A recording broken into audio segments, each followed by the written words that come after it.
के उबा के बिहारी, वृंदावन के उबा के बिहारी, हमसे पर्दा करो ना मुरारी, वृंदावन के उबा के बिहारी, हमसे पर्दा करो ना बिहारी, वृंदावन के ताली बजा बिहारी, हमसे पर्दा करो ना बिहारी, हमसे पर्दा करो ना, हमसे पर्दा करो ना, हमसे पर्दा करो ना, हमसे पर्दा करो ना, हमसे पर्दा करो ना, हमसे पर्दा करो ना, हमसे पर्दा करो ना, हमसे पर्दा करो ना, वृंदावन के उबा के बिहारी, हमसे पर्दा करो ना बिहारी, वृंदावन के उबा के बिहारी, हमसे पर्दा करो ना बिहारी।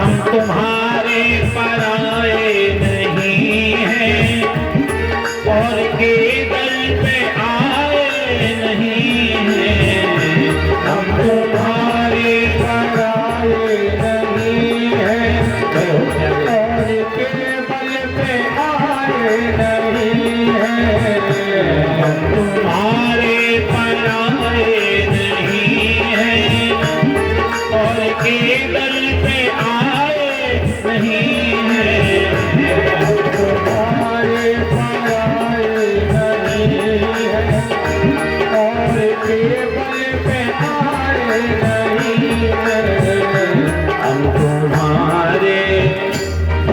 तुम्हारे पुराने पुजारी, हम तुम्हारे पुराने पुजारी, हमसे पर्दा करो ना मुरारी, वृंदावन के जय हो बिहारी, हमसे पर्दा करो ना मुरारी, वृंदावन के उबा के बिहारी, हमसे पर्दा करो ना बिहारी।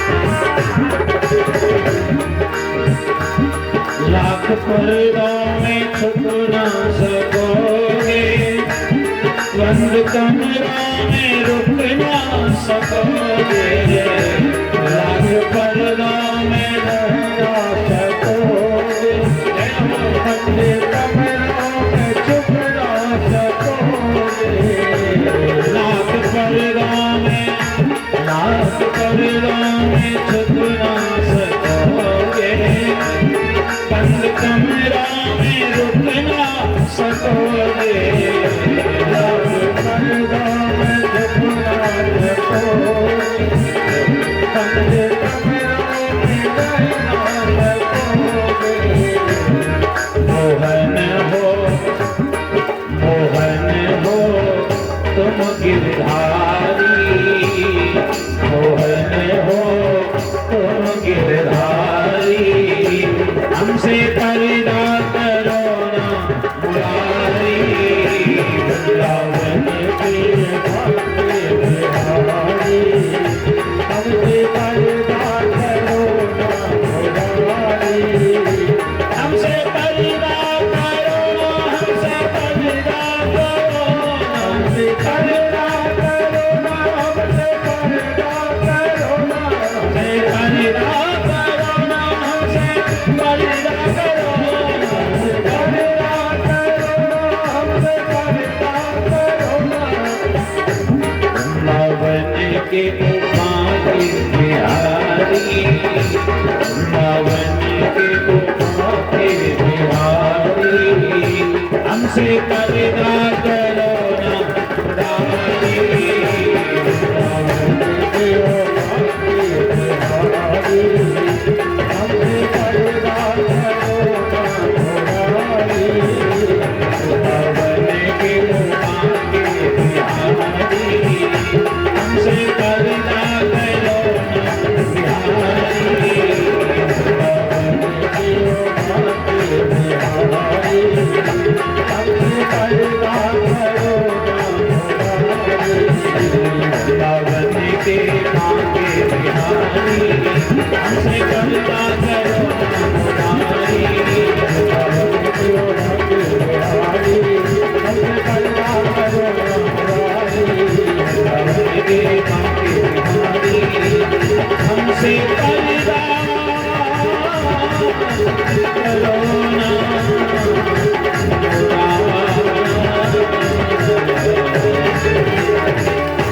बोल बाकी बिहारी लाल की जय हो, श्यामा प्यारी की जय हो, बिहारी। आज दोपहर कालीन कथा में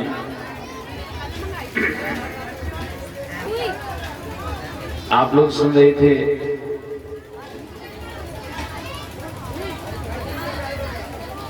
परम आदरणीय श्री सुखदेव जी महाराज राजा परीक्षित जी को 7 दिन में मुक्ति प्रदान करने वाली श्रीमद् भागवत महापुराण की कथा श्रवण करा रहे हैं।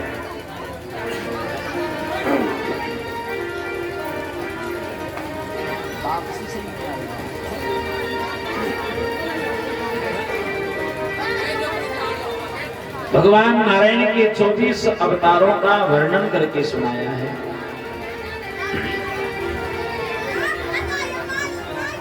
कभी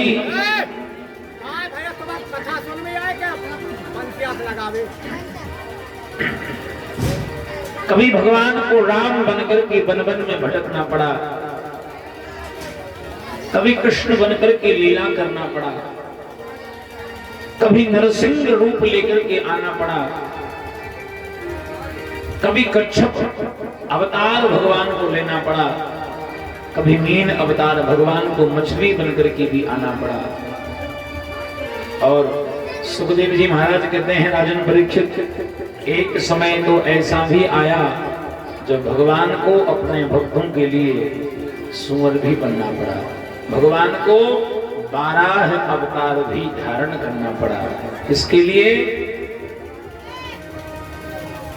जब जब होय धर्म की हानि,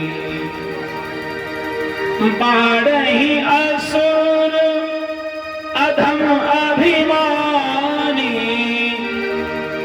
तब तब धरी प्रभु विविध शरीरा,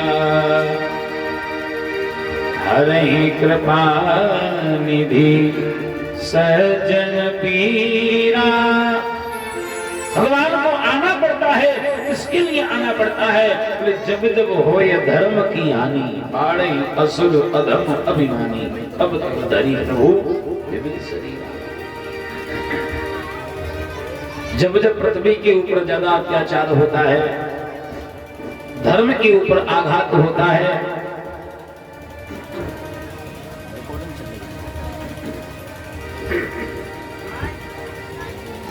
जब जब पृथ्वी के ऊपर अत्याचार होता है, धर्म के ऊपर आघात होता है, अधर्म का जब बोलबाला ज्यादा हो जाता है, चारों तरफ अन्याय अत्याचार आतंक उपद्रव जब ज्यादा होने लगते हैं, तो भगवान को किसी न किसी रूप में आना ही पड़ता है।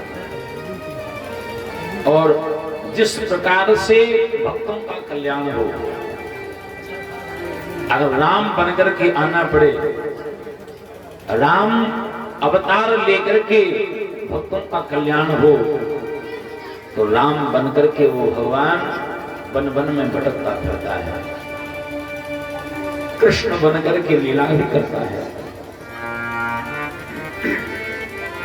कच्छप रूप लेकर के भी आ जाता है, मछली बनकर के भी आ जाता है। और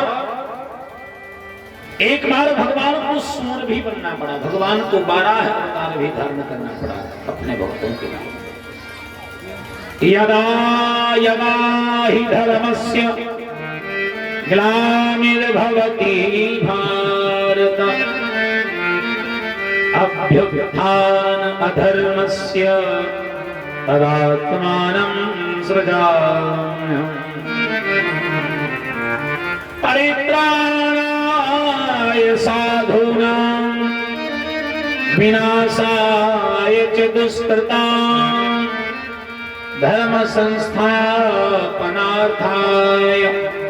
संभवामि युगे युगे।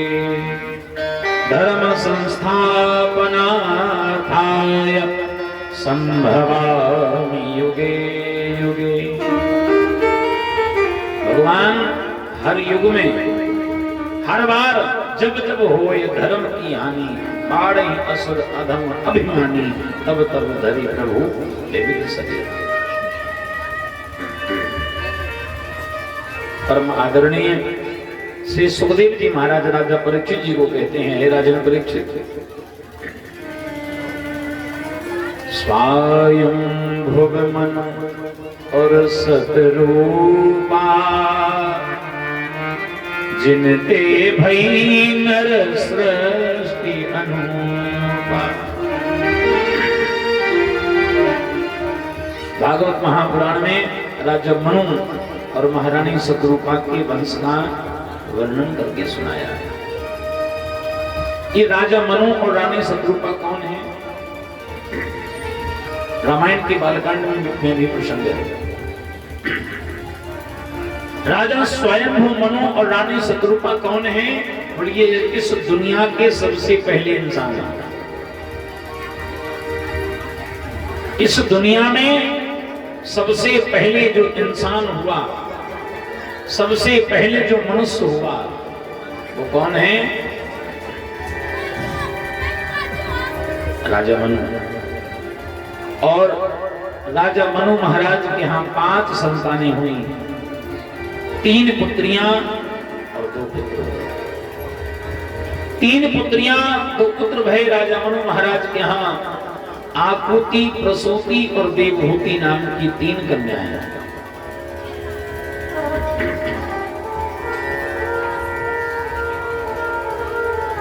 देवहूति नाम की जो कन्या थी,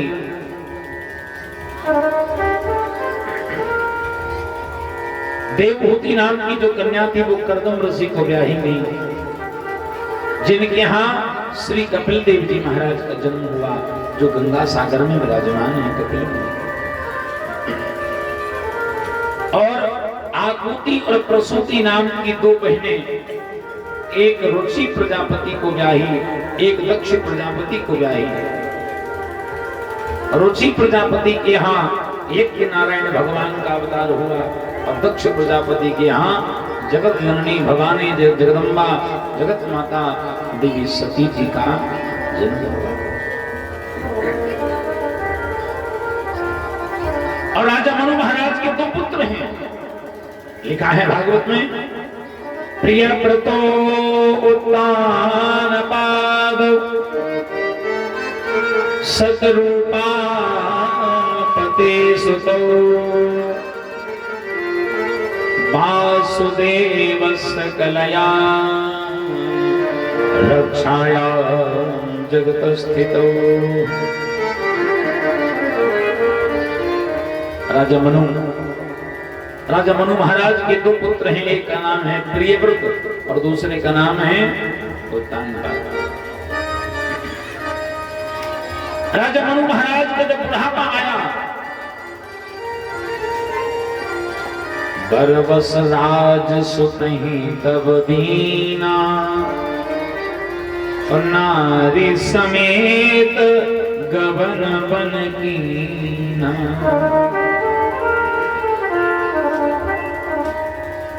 देखो, एक बड़ी अच्छी बात बताऊं आपको। समय से पहले अगर अपनी जिम्मेदारियों को, अपने कामकाज को समय से पहले अगर अपने बच्चों को, संतान को सब सौंप दो तो अच्छी बात है। और नहीं तो अब वो समय आ गया है कि आप अगर समय से पहले बच्चों को नहीं छोड़ोगे ना तो बच्चे जबरदस्ती छीन लेंगे। मान सम्मान भी जाएगा, धन संपत्ति भी जाएगी। इसलिए अच्छा है कि समय न निकल जाए, बच्चे बड़े हो जाएं, करने धरने लायक हो जाएं, कामकाज संभालने वाले हो जाएं, तो अपने सिर की जिम्मेदारियों को उतार करके और बच्चों के लिए छोड़ देना चाहिए और बैठ करके भगवान का भजन करना चाहिए। इसमें ही जीवन का कल्याण है। राजा मनु ने बरबस राज सुतहि तब दीना और नारी समेत गबन बन कीना। जंगल को चले गए तपस्या करने राजा और रानी दोनों।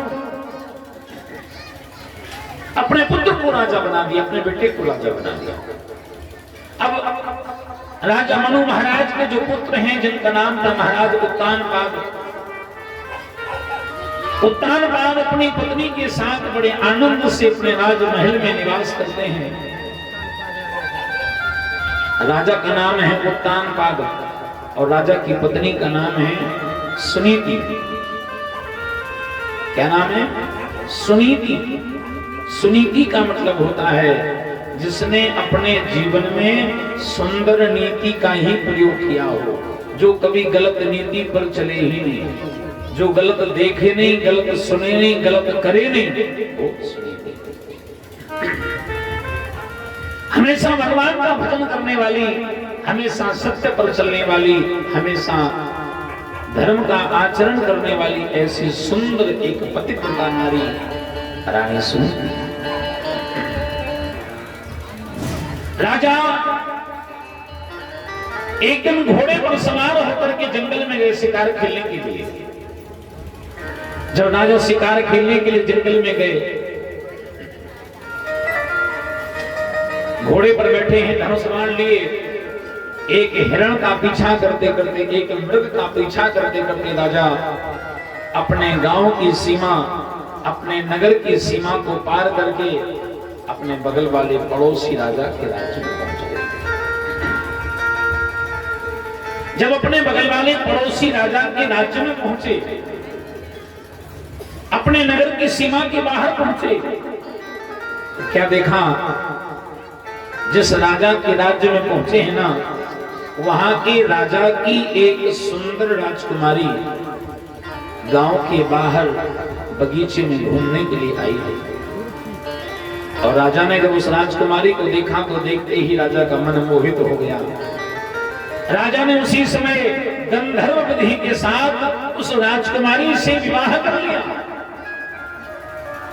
अभी तक एक रानी थी, अब 2 रानियां हो गई। राजा की पत्नी का नाम है सुनीति और जो राजकुमारी राजा को जंगल में मिली है ना, उसका नाम था सुरुचि।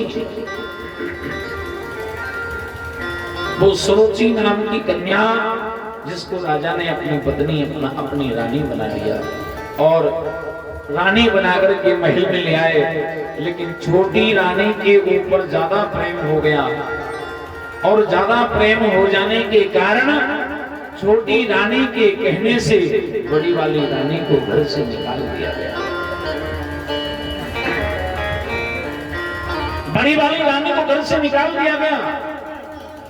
जिसके पेट में बालक है, गर्भ अवस्था है, और आप विचार करो कि जिस स्त्री के पेट में बच्चा हो, गर्भ की स्थिति हो और गर्भ अवस्था के समय कोई व्यक्ति अपनी पत्नी का त्यागन कर दे, उस पत्नी के उस स्त्री के जीवन में कितना बड़ा कष्ट होगा, कितना बड़ा दुख। पेट में बालक लेकर के बिचारी और महलों में रहने वाली वो रानी कहां जाए? घर से निकाल दिया गया। लेकिन जब घर से निकाल दिया गया, भगवान की परम भक्त है, नारायण की परम भक्त है, गांव के बाहर जाकर के एक पत्तों की झोपड़ी बनाई और झोपड़ी बनाकर के उसी झोपड़ी में रहने लगी और भगवान का भजन भी रोज नियम से करने लगी। हे प्रभु, तेरे कांटों से भी प्यार, तेरे फूलों से भी प्यार, जो भी देना चाहे दे दे, दुनिया के तारनहार। तेरे कांटों से भी प्यार, तेरे फूलों से भी प्यार, जो भी देना चाहे दे दे, दुनिया के तारनहार।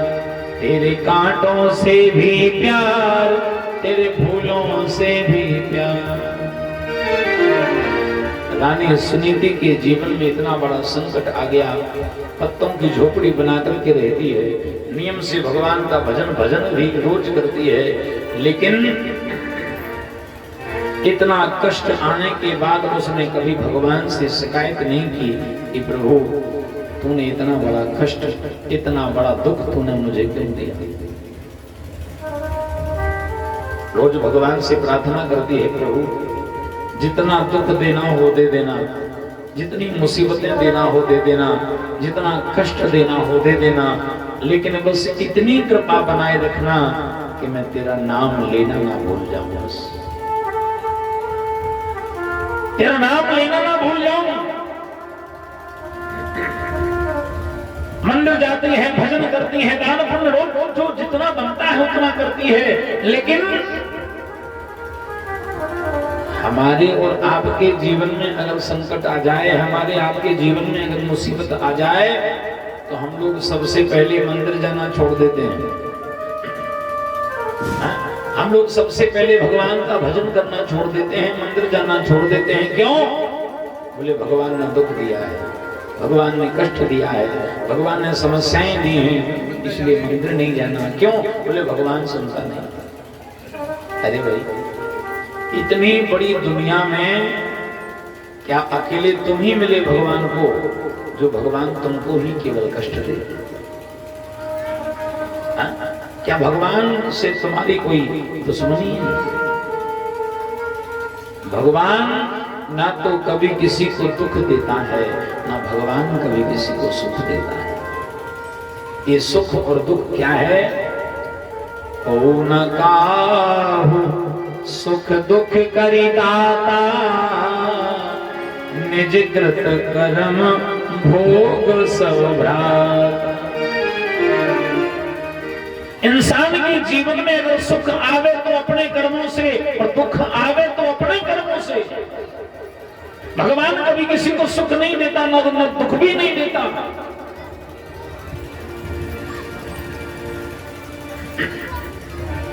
रानी सुनीति के जीवन में इतना बड़ा संकट आया, इतना बड़ा दुख आया।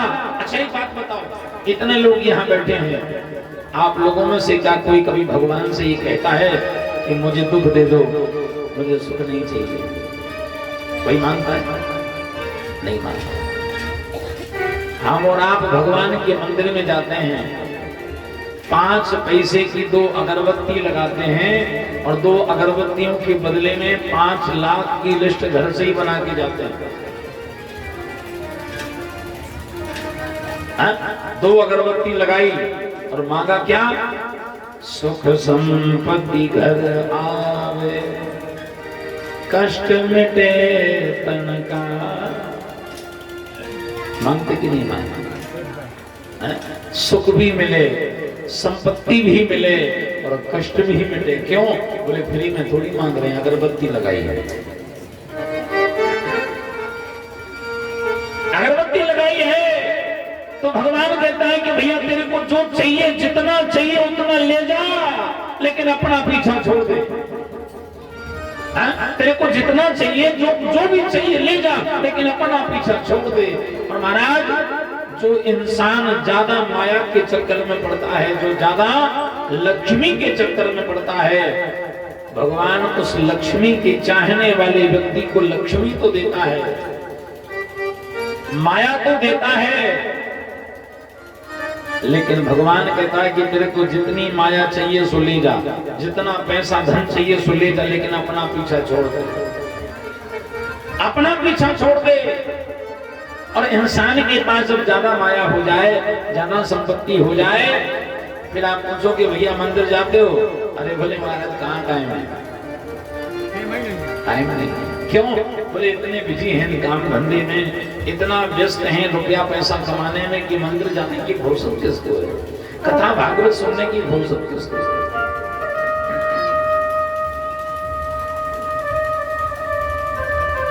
जो ज्यादा लक्ष्मी के पीछे दौड़ता है ना, तो भगवान लक्ष्मी तो देता है, लेकिन लक्ष्मीपति उससे दूर हो जाता है।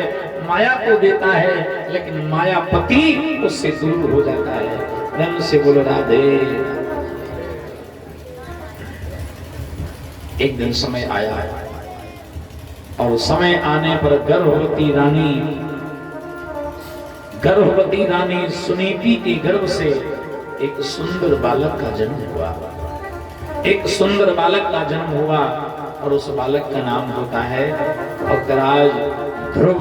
बोलो ध्रुव जी महाराज की जय। बालक ध्रुव का जन्म। माता सुनीति अगर मंदिर जाए तो अपने बच्चे को संग लेके जाए, कथा सुनने जाए तो संग लेके जाए, प्रवचन सुनने जाए तो संग, जहां भी जाती है अपने बच्चे को संग अपनी गोदी में लेकर के ही जाती है। और क्यों जाती है? क्योंकि बालकों के संस्कार, बच्चों के संस्कार बचपन से ही डाले जाते हैं। आज से हम जैसे संस्कार बच्चों में डालेंगे,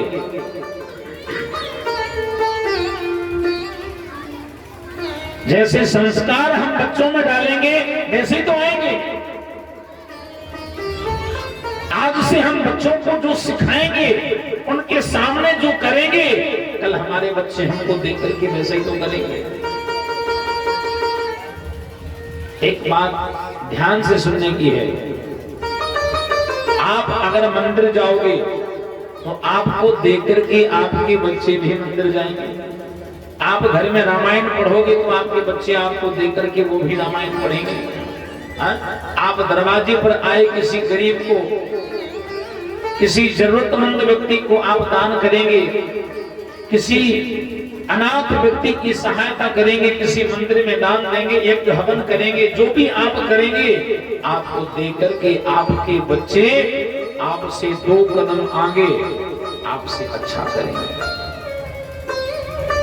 आप जो भी करोगे आपके बच्चे आपको देख करके करेंगे और आपसे ज्यादा करेंगे, आपसे आगे करेंगे। और अगर आप रोज शाम को 1 बोतल का ढक्कन खोलते हो तो नोट कर लेना, तुम्हारे बच्चे रोज 4 बोतल का ढक्कन खोलेंगे। ये बात एकदम फाइनल है, फिक्स है, आप नोट कर लेना, मेरी बात को ध्यान रखना। इस बात आप जो करेंगे आपके बच्चे आपको देख करके 2 कदम आगे आपसे अच्छा करेंगे। और आप क्या करना चाहते हैं, डिसाइड आपको करना है।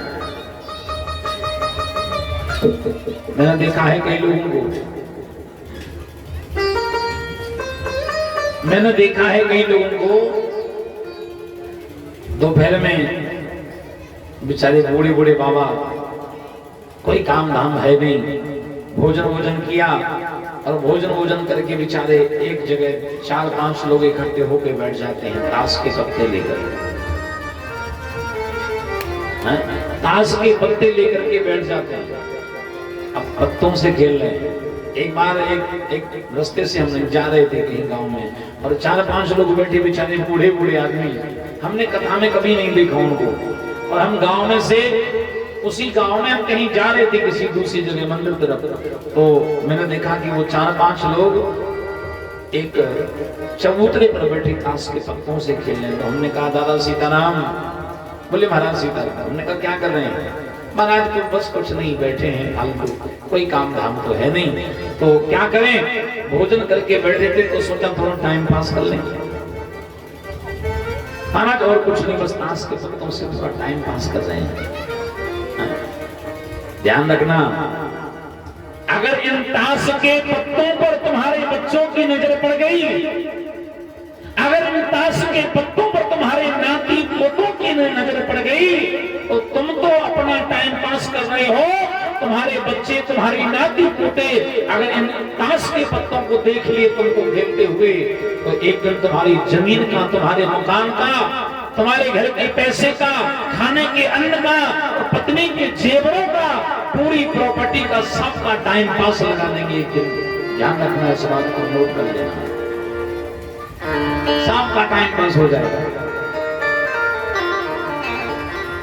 मैं एक ऐसे व्यक्ति को जानता हूं, नाम नहीं कहूंगा, मैं एक ऐसे व्यक्ति को जानता हूं जिसने 1.5 घंटे में 15 एकड़ जमीन का जुआ खेल दिया। जेब में 10-5 हजार रुपए थे, जुआ खेलने की लत पड़ गई। एकदम सब घटना बता रहा हूं आपको। संगति में पड़ करके बैठ गया जुआ खेलने के लिए, जितने जेब में थे वो हार गया। जीतने की लालच में 1 बीघा जमीन लगा दी, जीतने की लालच में कि शायद जीत जाएं, जितना हारे हैं वो लौट वापस आ जाए।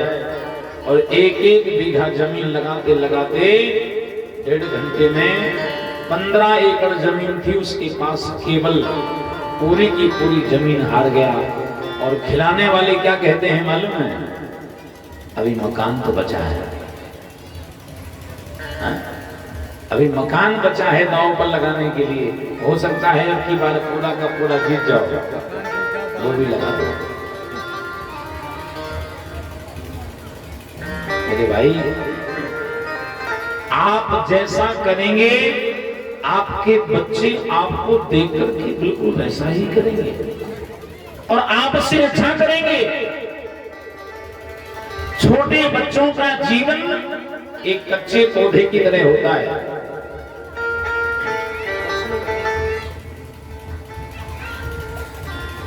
आपके बच्चों का जो जीवन है ना, वो कच्चे पौधे की तरह होता है।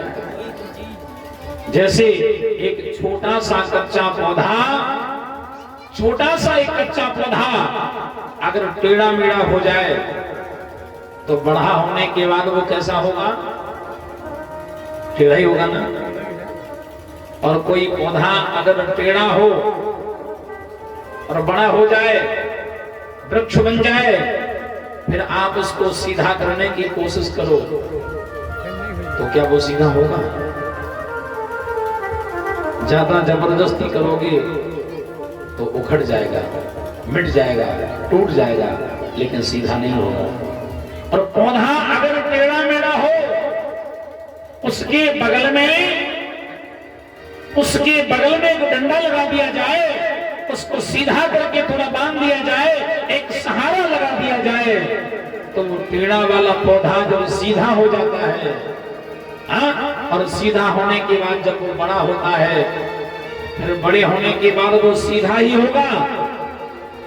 और फिर आप सोचो कि हम इसको थोड़ा टेढ़ा कर दें तो होगा क्या?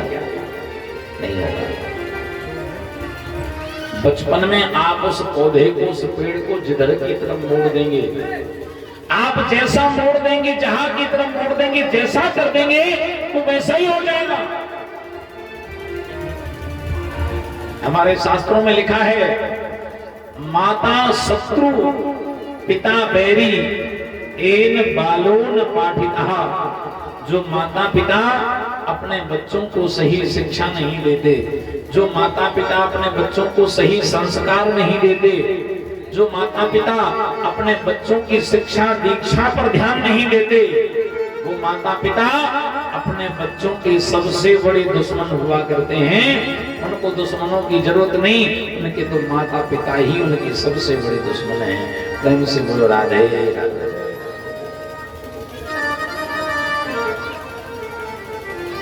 माता शत्रु पिता बैरी एन बालो न पाठिता। जैसे दो कोरे कागज और दो कोरे कागजों के बीच में एक कार्बन लगा दिया जाए। कार्बन जानते हो ना, दो कोरे कागजों के बीच में एक कार्बन लगा दिया जाए और फिर आप ऊपर वाले कागज पर जैसा जैसा लिखते जाओगे, नीचे वाले कागज पर बिल्कुल वैसा का वैसा अपने आप लिख करके आएगा ना। और मान लीजिए कि आप ऊपर वाले कागज पर लिख रहे हैं, जल्दी जल्दी लिखते जा रहे हैं और लिखते लिखते आपका पेन बंद हो जाए। जल्दी जल्दी आप लिख रहे हैं और लिखते लिखते पेन बंद हो गया, तो ऊपर वाले कागज पर तो शायद एक आध दो अक्षर छूट सकते हैं। पेन बंद होने के कारण ऊपर वाले कागज पर एक आध दो अक्षर, एक आध दो शब्द चूक सकते हैं, छूट सकते हैं, लेकिन नीचे वाले कागज पर नहीं छूटेगा। उस पर तो बिल्कुल स्पष्ट लिख करके आएगा। तुमने जो लिखा है बिल्कुल वैसा का वैसा लिख करके आएगा। क्यों? क्योंकि बीच में कार्बन लगा है ना। बंद पेन से भी लिखोगे ऊपर वाले कागज पर तो नीचे वाले पर तो आएगा, ऊपर वाले पर ना आए लेकिन नीचे वाले पर तो आएगा। हमारे कहने का मतलब है कि बच्चे माँ बाप का फोटोकॉपी होते हैं। बच्चे माँ बाप की फोटोकॉपी होते हैं। आपके नीचे आपके बच्चे हैं, आपकी संतान है, और आप जैसा लिखेंगे अपने जीवन में, आपके नीचे वाले कागज पर बिल्कुल वैसा ही लिखना है। आप शायद जिंदगी में कुछ करने से चूक जाएं, लेकिन आपके बच्चे नहीं चूकेंगे। आप जैसा भी करेंगे आपके बच्चे आपसे दो कदम आगे आपसे अच्छा करेंगे। अब आप अपने बच्चों को अपने से अच्छा क्या कराना चाहते हो, डिसाइड कर लो। आप अपने बच्चे को जुआरी शराबी बनाना चाहते हो, आप अपने बच्चे को शराबी कबाड़ी आतंकवादी चोर हत्यारा बनाना चाहते हो, क्या अपने बच्चे को भगवान का भक्त एक सज्जन धर्मात्मा एक नेक इंसान बनाना चाहते हो, ये डिसाइड आपको करना है। आप जैसा करेंगे कल आपके बच्चे आपको देख करके वैसा ही करेंगे।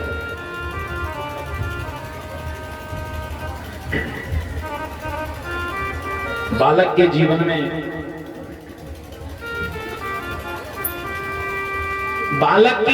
में सबसे पहली गुरु होती है मां। मैं माताओं से विशेष निवेदन करूंगा आज की कथा में। बालक के जीवन में सबसे पहली गुरु मां होती है मां। मां जैसा चाहे अपने बच्चे के जीवन को बना सकती है। मां अगर चाहे तो बच्चे को संत बना सकती है।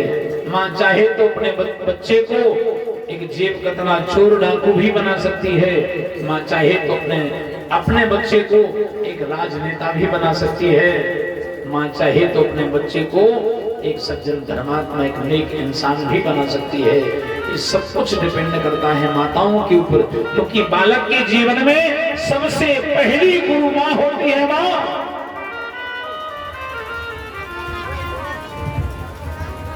मैंने देखा कई जगह, खैर गांव में तो नहीं होता लेकिन शहर की बात बता रहा हूं आपको।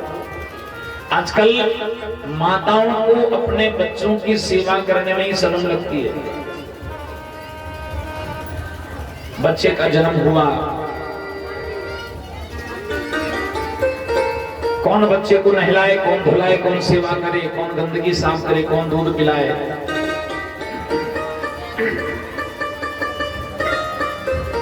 महाराज बच्चे का जन्म हुआ, घर में एक नौकरानी लगाई।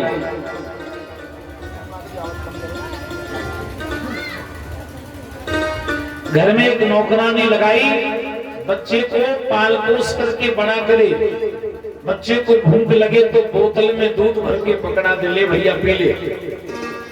अब आप विचार करो, जो बालक नौकरानी की गोदी में पलपुस करके बड़ा होगा, उस बच्चे के संस्कार क्या होंगे।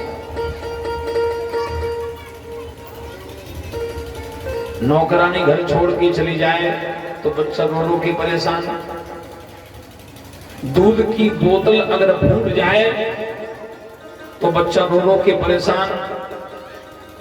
और मैया मर जाए तो नहीं रोता। वो क्यों?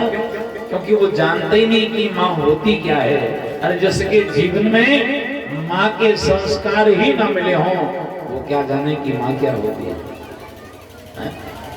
पुराने समय में जब दो लड़ने वाले आमने सामने खड़े होते थे ना, तो ताल ठोक करके बोलते थे, आजा सामने, तेरी माँ ने कितना दूध पिलाया है।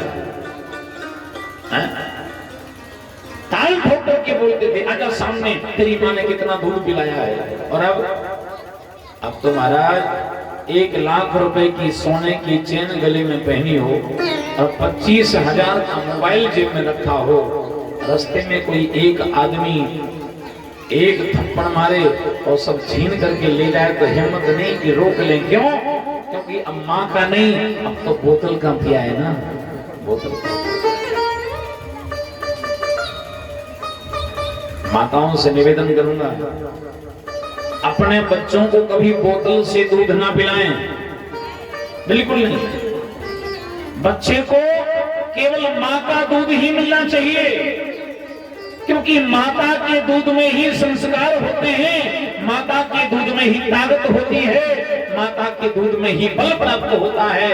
महाराज माता के दूध की शक्ति वेदों में, पुराणों में, शास्त्रों में, इतिहासों में, ग्रंथों में वर्णन की गई है।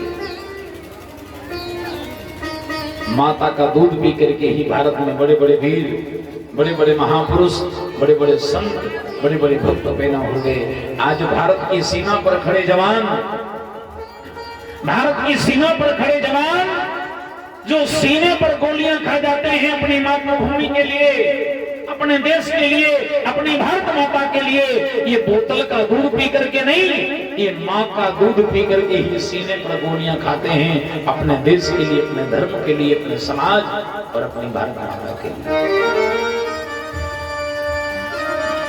माता की दूध की बड़ी शक्ति है, बड़ी महिमा है। और हाँ, एक बात और बता दूं आपको, बच्चे को कभी बोतल से दूध ना पिलाएं, और मजबूरी में कभी किसी कारण से पिलाना ही पड़े, 5 साल से कम उम्र के बच्चे को, 5 साल से कम उम्र के बच्चे को गलती से भी भैंस का दूध ना पिलाएं, गलती से भी। मैं आपको लिखी पढ़ी बात नहीं, कई जगह अनुभव की हुई और देखी हुई बात बता रहा हूं। अगर कभी बच्चे को माँ का दूध हम नहीं पिला सकते किसी कारण से, कोई समस्या है, तो गौ माता का दूध पिलाइए, गाय का दूध पिलाइए। और 5 साल से कम उम्र के बच्चे को भैंस का दूध पिलाओगे और गारंटी है कि पेट में पथरी हो जाएगी, गारंटी है पेट में पथरी हो जाएगी 5 साल से कम उम्र के बच्चे को अगर ज्यादा भैंस का दूध पिलाया। इसलिए अगर पिलाना पड़े तो गौ माता का दूध पिलाएं। वैसे छोटे बच्चे को तो माँ का दूध मिलना चाहिए, माता के दूध में ही शक्ति होती है। और अगर कभी पिलाना पड़े तो गौ माता का दूध पिलाइए, जो अमृत के समान होता है। अमृत कहा गया है गौ माता के दूध को। और एक बड़ी गजब की बात बताऊं, छोटे से बच्चे के हाथ में ये दूध की बोतल कभी मत पकड़ाना। ये बोतल बड़ी खतरनाक चीज है। अगर आपने छोटे से बच्चे के हाथ में बोतल पकड़ाई ना, तो ये बोतल जिंदगी भर परमानेंट हाथ में बनी रहेगी। ये बोतल कभी पीछा छोड़ने वाली नहीं है। बचपन में दूध की बोतल, जवानी में शराब की बोतल और बुढ़ापे में दवाई की बोतल, ये बोतल तो हाथ में रहेगी। और जिसने बचपन में बोतल को हाथ नहीं लगाया, उसे जवानी में भी बोतल की कोई आवश्यकता नहीं है। और जिसने जवानी में बोतल को हाथ नहीं लगाया, उसे बुढ़ापे में भी बोतल की कोई आवश्यकता नहीं। थोड़ा जोर से बोलना पड़ेगा, बोलो राधे राधे। देखो, जो राधे राधे नहीं बोलेगा ना, उसे बगल वाले की कसम है। आप देखो भाई, जो ना बोले तो बगल वाले कहना, भैया हमारा तो ध्यान रखो। बोलो राधे राधे।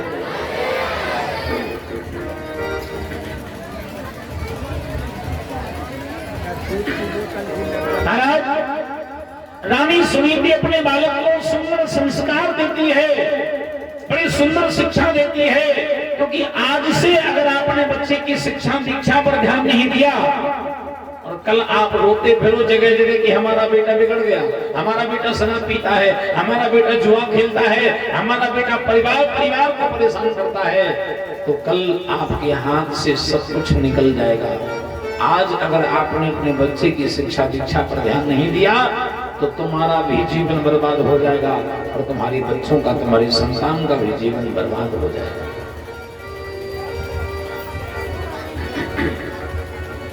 एक बार हमारे देश के एक बहुत बड़े महान पुरुष, नाम तो सब जानते होंगे, स्वामी विवेकानंद जी महाराज। स्वामी विवेकानंद अमेरिका गए, विदेश में गए, और विदेश में जाकर के स्वामी विवेकानंद जी महाराज ने विदेश की भूमि पर, जहां पर हजारों लोग उनको सुनने के लिए आए, हजारों अंग्रेज बैठे हैं सुनने वाले, विदेशी लोग बैठे हैं सुनने वाले, लेकिन विदेश की भूमि पर स्वामी विवेकानंद जी महाराज ने हिंदू सनातन धर्म का झंडा गाड़ दिया, भारतीय हिंदू संस्कृति का झंडा गाड़ दिया। स्वामी विवेकानंद जी महाराज ने कहा, बोले हमारे भारत देश की महिमा, अरे हम उस भारत देश के निवासी हैं जिस देश में मिट्टी की भी पूजा होती है, जिस देश को भी माता कहा जाता है, दुनिया के किसी देश को मां नहीं कहा जाता। आप लोगों ने कभी सुना हो तो जरा बताइए। अमेरिका माता, पाकिस्तान माता, चीन माता, सुना है क्या? सऊदी अरब माता, इंग्लैंड माता, श्रीलंका माता, सुना है क्या? नहीं। लेकिन भारत माता, भारत हमारे देश का नाम है। दुनिया का इकलौता देश है भारत, जिस देश के नाम की आगे माता शब्द लगता है। इकलौता देश है भारत, जहां मिट्टी की पूजा होती है, जहां भूमि की पूजा होती है। हमारे देश में जब भी कोई शुभ काम होता है ना, तो सबसे पहले भूमि का पूजन होता है, सबसे पहले मिट्टी की पूजा होती है। ये भूमि का पूजन अमेरिका में नहीं होता, ये मिट्टी की पूजा पाकिस्तान में नहीं होती, ये भूमि का पूजन किसी दुनिया के देश में नहीं होता। अरे भारत में जब भी कोई शुभ काम होता है ना, तो कहते भैया आज फलाने काम का भूमि पूजन हो गया, होता है कि नहीं? ये भूमि का पूजन केवल भारत में ही होता है, ये मिट्टी की पूजा केवल भारत में ही होती है। क्यों? क्योंकि भगवान के जितने भी जन्म हुए वो भारत में ही हुए। भगवान भी अगर जन्म लेकर के आया है तो भारत की मिट्टी पर ही आया है। आप जरा सोचिए, अरे राम का जन्म भारत में हुआ,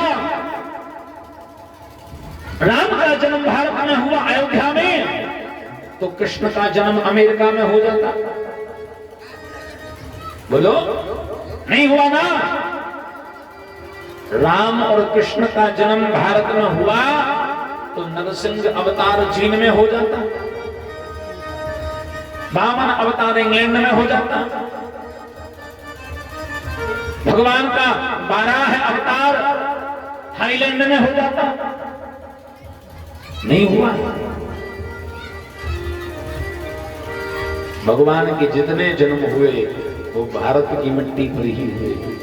भगवान बालक बनकर के जिस मिट्टी पर खेला हो, बालक बनकर के जिस भूमि पर खेला हो, ऐसी भारत देश की मिट्टी है, ऐसा हमारा ये भारत देश है।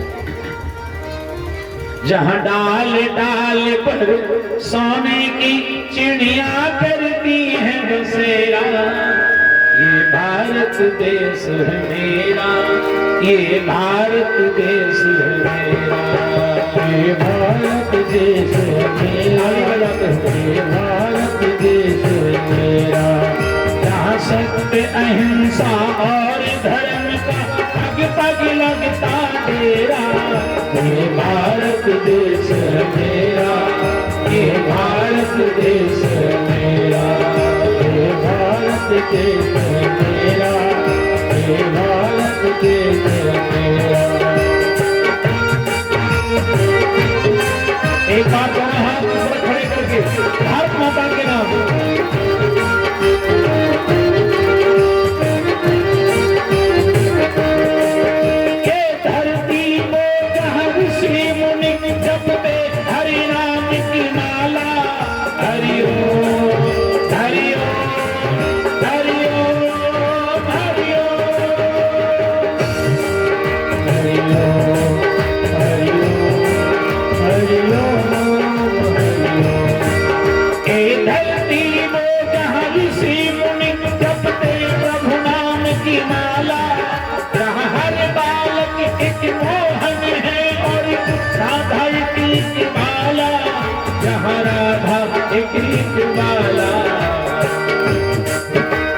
सूरज सबसे पहले आकर डाले अपना फेरा, ये भारत देश है मेरा, ये भारत देश है मेरा, ये भारत देश है मेरा, ये भारत देश है मेरा।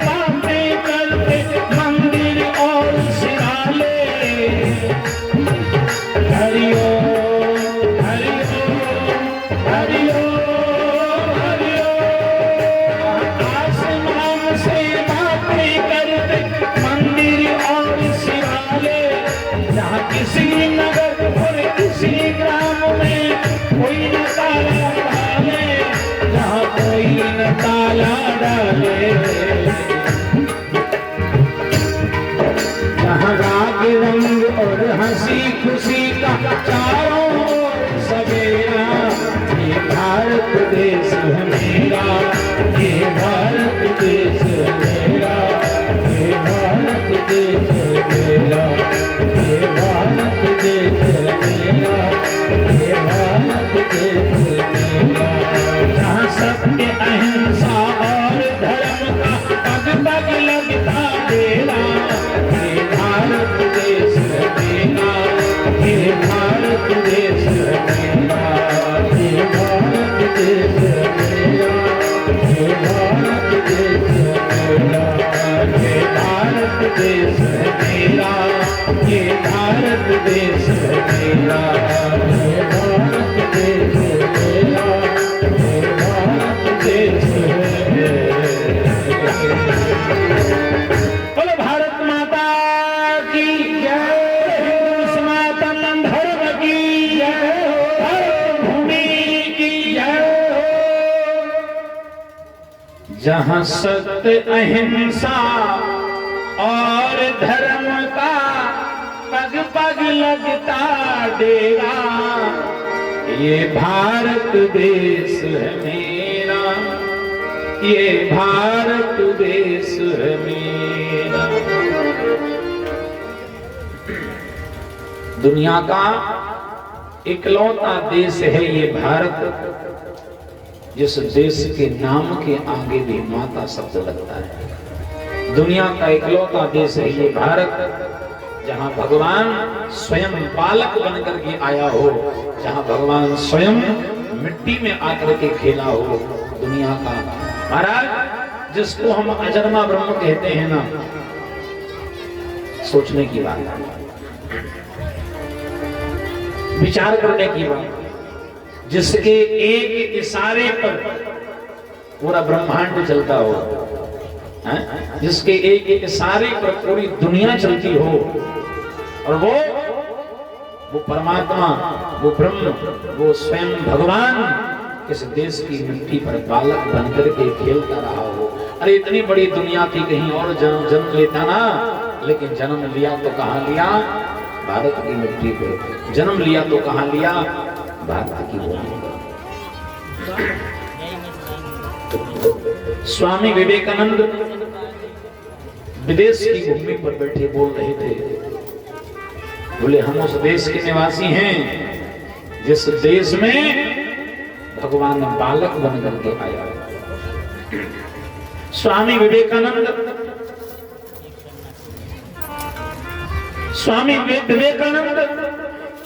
मंच से बोल करके जैसे नीचे उतरे, एक विदेशी आदमी, एक अंग्रेज दौड़ करके आया बगल में, बोले स्वामी जी एक मिनट, आप अभी अभी कह रहे थे कि भगवान के जितने जन्म हुए सो भारत में हुए, ऐसा क्यों? अरे भगवान ने ऐसा कोई ठेका भी कर रखा है क्या कि जितने जन्म हो सो भारत में ही हो? आप जवाब दीजिए कि भगवान के जितने जन्म हुए वो भारत में ही क्यों? तो स्वामी विवेकानंद जी महाराज ने बड़ा गजब का जवाब दिया, बेटा हमारे देश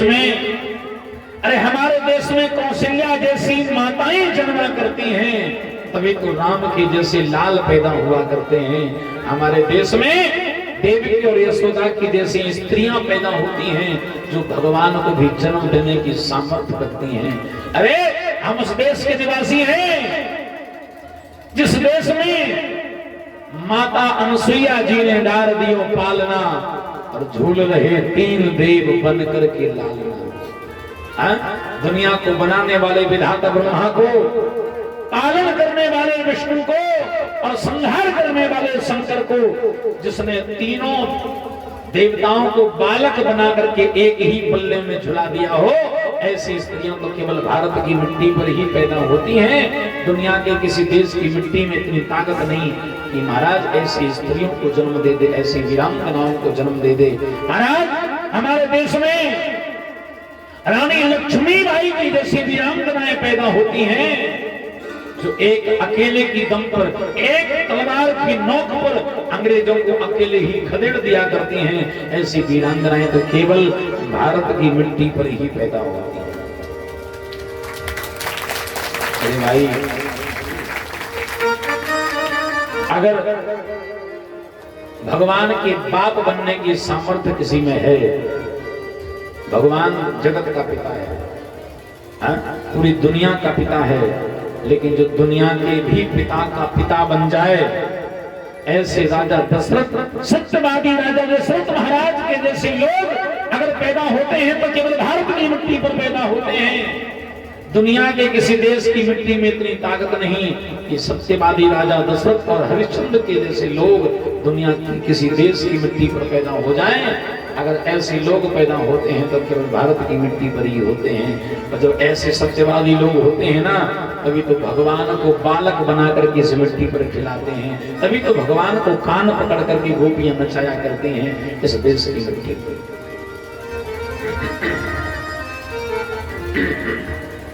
महाराज रानी सुनीति, देखो एक बात बताऊं, माताएं सुनीति के जैसी होंगी तभी ध्रुव के जैसे लाल पैदा होंगे। माताएं कौशल्या के जैसी होंगी तभी राम के जैसे लाल पैदा होंगे। माताएं देवकी यशोदा के जैसी होंगी कभी कृष्ण के जैसे लाल पैदा होंगे। और माताएं ही अगर धुंधली बाई हों, तो बच्चे तो धुंधकारी होंगे ही ना। माताएं ही अगर धुंधली बाई हो जाएं तो बच्चे तो धुंधकारी होंगे ही ना, नहीं होंगे। रानी सुनीति मंदिर जावे तो बच्चे को संग लेके जावे, कथा सुनने जावे तो संग लेके जावे, जहां जाए बालक को संग संग लेकर के जाए। एक दिन रानी सुनीति अपने बालक को गोद में लेकर के रानी संतों के आश्रम में गई। संतों ने देखा, कहा देवी सुनीति, हम देखते हैं तुमको रोज, तुम अकेली रहती हो, जंगल में खाने पीने का कोई इंतजाम नहीं, रहने का, खाने का, पहनने का कोई इंतजाम नहीं, लेकिन अपने बच्चे को बड़ी सुंदर शिक्षा देती हो देवी। हम तुम्हारे भाव और तुम्हारी सेवा से, तुम्हारी भक्ति से बहुत प्रसन्न हैं देवी। मांगो क्या चाहती हो, मांगो क्या चाहती हो। तो रानी सुनीति ने अपने लिए पति नहीं मांगा, अपने लिए घर मकान नहीं मांगा, अपने लिए रुपया पैसा नहीं मांगा। क्या मांगा? महाराज, अगर आप देना चाहते हैं, अगर आप हमसे प्रसन्न हैं और हमें आप कुछ देना चाहते हैं, तो बस केवल एक वरदान दो। जैसे एक बालक आज मेरी गोद में खेल रहा है, ऐसे ही एक बालक वो छोटी वाली रानी को भी हो जाए, छोटी वाली रानी को भी हो जाए। किसके लिए? जिसने हमारा पति छीन लिया, हमारा परिवार छीन लिया, हमारा राजपाट सुख चैन हमसे छीन लिया। उसके लिए क्या मांगा? बोले महाराज, उसको भी एक बेटा हो जाए, वो भी आनंद से रहे, मुझे कोई समस्या नहीं। मेरे भाई, जब हम किसी का बुरा ना देखें तो आपका बुरा दुनिया में जिंदगी में कभी हो ही नहीं सकता। और आप अगर हमेशा दूसरे का बुरा सोचते हो, हमारा पड़ोसी ये, उसको वो मिट जाए, वो बर्बाद हो जाए, वो मर जाए, वो फलाना हो जाए, वो ऐसा हो जाए, वो वैसा हो जाए, केवल सुखी हम रहें, बाकी सब बर्बाद हो जाएं। महाराज, आप दुनिया का बुरा सोचते हो तो आपका अच्छा कभी नहीं हो सकता। और आप दूसरों का हमेशा भला सोचते हो, आप दुनिया का भला सोचते हो, तो आपका बुरा दुनिया की कोई ताकत तुम्हारा बुरा नहीं कर सकती। अगर तुमने कभी किसी का बुरा नहीं देखा तो तुम्हारा बुरा कभी नहीं हो सकता। इसलिए मेरे भाई, आज एक बात याद रखना, अगर आपके मन में किसी के प्रति ईर्ष्या है, किसी के प्रति बुराई है, तो कभी किसी के भी प्रति अपने मन में गलत भाव, किसी के भी प्रति बुरे विचार अपने मन से बिल्कुल त्याग दीजिएगा। बिल्कुल सही।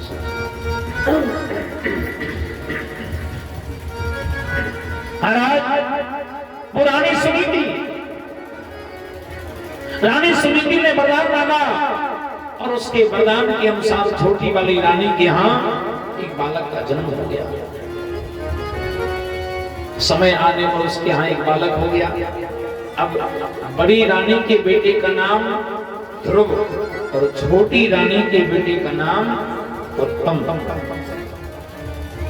भागवत में लिखा है, एकदा सुरुचे पुत्रम अंकमारो बलालयं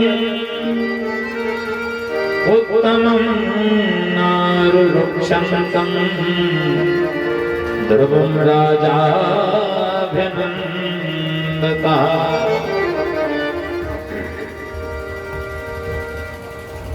एक दिन बड़ी रानी का बेटा ध्रुव और छोटी रानी का बेटा उत्तम, दोनों बच्चे आंगन में खेल रहे थे। छोटे छोटे बच्चे खेल रहे थे आंगन में, और खेलते खेलते बड़ी रानी का बेटा ध्रुव दौड़ करके अपने पिता की गोदी में, राज्य सिंहासन पर जाकर के पिता की गोदी में बैठ गया। जब अपने पिता की गोद में जाकर के बैठ गया तो छोटी वाली रानी को आग लग गई। उसने सोचा कि आज बड़ी रानी का बेटा महाराज की गोदी में बैठा है और कल तो राजा को दया आ जाए और राजा बड़ी रानी के बच्चे को सिंहासन पर बिठा करके राज तिलक कर दे और मेरा बेटा ऐसे घूमता है, मेरा बेटा ऐसे घूमता रहे। तुरंत छोटी रानी ने उठ करके बड़ी रानी के बेटे का हाथ पकड़ करके नीचे उतार दिया। बेटा इस गोदी से नीचे उतर जाओ, इस गद्दी पर, इस गोदी में बैठने का तुम्हारा अधिकार नहीं है। 4.5 साल का बच्चा है, 4.5 साल के बच्चे को उसके बाप की गोद से नीचे उतार दिया। सौतेली माँ ने कहा बेटा इस गोदी में, इस गद्दी पर बैठने का तुम्हारा अधिकार नहीं। 4.5 साल के बच्चे ने पूछा माँ मैं इस गद्दी पर, इस गोदी में क्यों नहीं बैठ सकता, क्या ये मेरे पिता नहीं? उसने कहा बेटा ये तेरे पिता तो हैं, लेकिन मैं तेरी माँ नहीं हूं ना। तेरी माँ को तेरे पिता ने हाथ पकड़ करके घर से बाहर निकाल दिया है, तू भी यहां से निकल जा। बड़ा आया गोदी में बैठने वाला, गद्दी पर बैठने वाला, और इतना ही शौक है ना गद्दी पर बैठने का, तो जा जंगल में जाकर के भगवान का भजन करना। भगवान जब प्रसन्न होकर के आ जाएं तो वरदान मांग लेना कि तेरा अगला जन्म मेरे ही गर्भ से हो, और जब तेरा अगला जन्म मेरे गर्भ से होगा तभी इस गद्दी पर बैठने का अधिकार प्राप्त होगा। जा निकल जा यहां से। 4.5 साल के बच्चे को हाथ पकड़ करके निकाल दिया और 4.5 साल का बच्चा रोता हुआ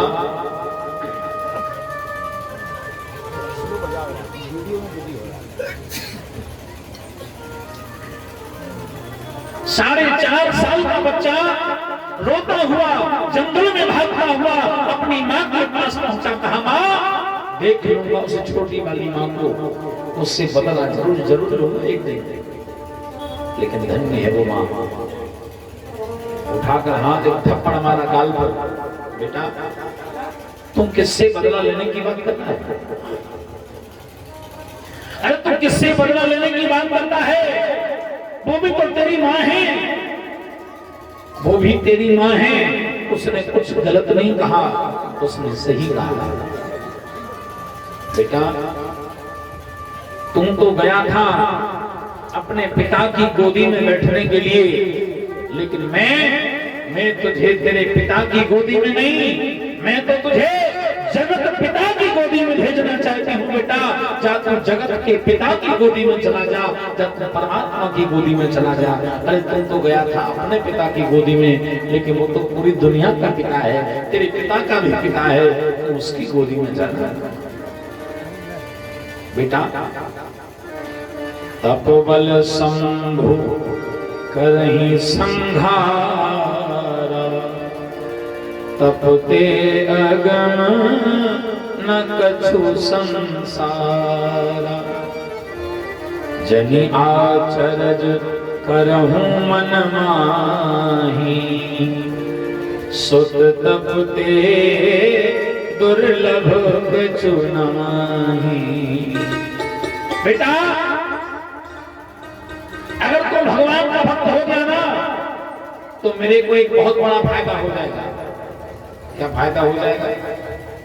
पुत्रवती जुवती जग सोई, रघुपति भगत जासु सुत होई।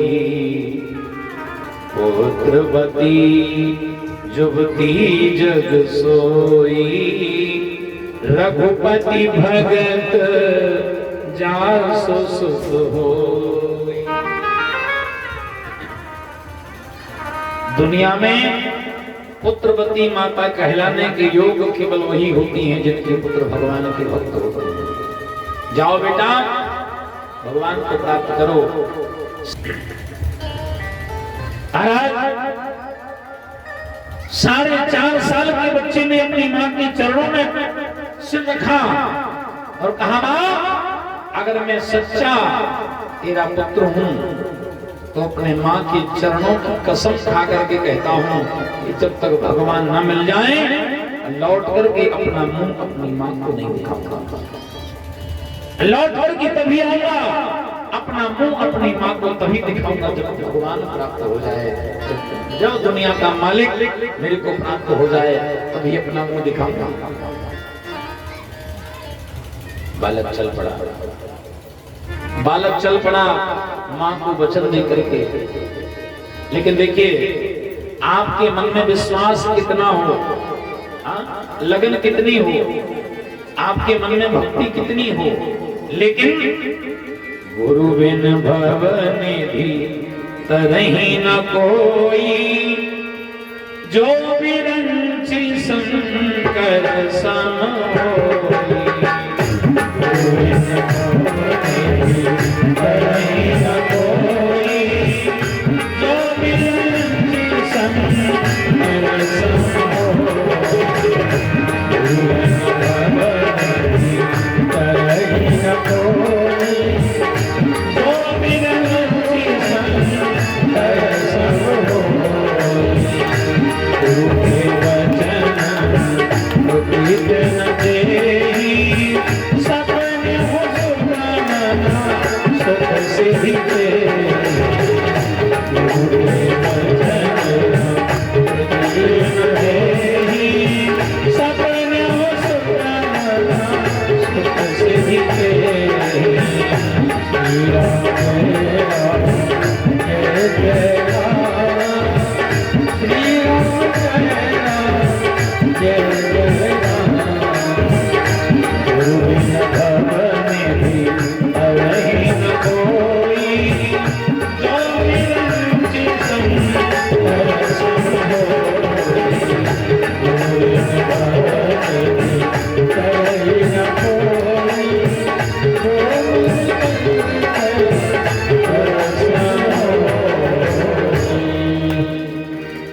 आपके मन में आप कितने बड़े भक्त हो, आपके मन में लगन कितनी पक्की हो, लेकिन अगर आपने गुरु नहीं बनाया, अगर आपने किसी को गुरु नहीं बनाया, आपने किसी से गुरु मंत्र नहीं लिया, तो बिना गुरु मंत्र के, बिना गुरु के मनुष्य का कल्याण संभव नहीं है। चाहे विधाता ब्रह्मा और शंकर जी ही क्यों ना हो। राम तभी भगवान कहाए जब वशिष्ठ को पाया। बिना गुरु के भगवान का भी कल्याण नहीं हुआ। भगवान को भी जीवन में गुरु बनाना पड़ा। और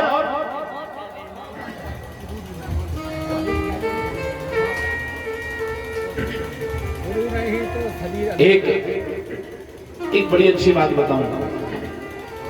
आप लोग जो व्रत करते हैं, चाहे आप सोमवार का व्रत करते हो, चाहे शनिवार का, मंगलवार का, शुक्रवार का, गुरुवार का, कोई भी व्रत करते हो, आप व्रत करते हो, भगवान को जल चढ़ाते हो, अगरबत्ती लगाते हो, पूजा करते हो, मंदिर जाते हो, रामायण पढ़ते हो, कथा सुनते हो, हवन करते, कुछ भी करते हो, इन सारे शुभ कर्मों का फल आपको तब तक प्राप्त नहीं हो सकता जब तक आपने गुरु नहीं बनाया।